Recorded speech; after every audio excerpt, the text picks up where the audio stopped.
Price த lot. நம்மக்கிட்ட இவ்வளவு தான் நல்ல குணம் இருந்தாலும் ஒரு சில கெட்ட குணமும் இருக்கும், அப்படி தானே? அதில் ஒன்று தான் குறை சொல்லுவது. அதுலேயும் யார் நீங்கள் குறை சொல்கிறீங்க?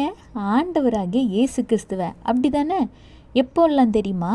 குடும்பத்துக்குள்ளே பிரச்சனை வந்தால், பிஸ்னஸில் லாஸ் ஆகும் போதெல்லாம், ஐயோ ஏன் ஆண்டவரே இப்படி பண்ணிட்டீங்கன்னு ஆண்டவரே கேள்வி கேட்குறது. பிள்ளைங்க உங்கள் சொற்படி கேட்காம தப்பு பண்ணால், எனக்கா இப்படி ஒரு பிள்ளை ஆண்டவர் தரணும் அப்படிங்கிறது. எல்லாத்துக்கும் மேலே சரீரத்தில் பாதிப்பு வந்தால் பின்ன சொல்லவா வேணும்? ஒன்று மட்டும் ஞாபகம் வச்சுக்கோங்க, கஷ்டம் இல்லாத மனித வாழ்க்கையே கிடையாது. ஆனால் அதன் வழியாக கூட ஆண்டவர் உங்களை அதிசயமாக நடத்திக்கிட்டு தான் வராரு.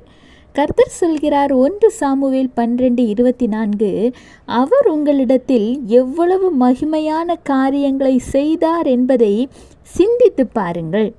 இதுவரை யோசிச்சு பார்த்துருக்கீங்களா?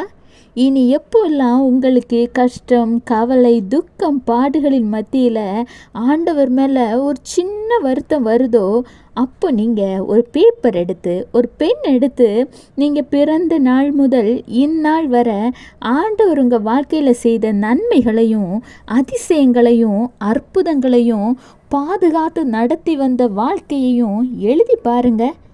எழுதுவதற்கு அந்த நாள் உங்களுக்கு பத்தாது. நாள் இல்லைங்க, ஒரு வாரம் கூட பத்தாது. உண்மைதானே?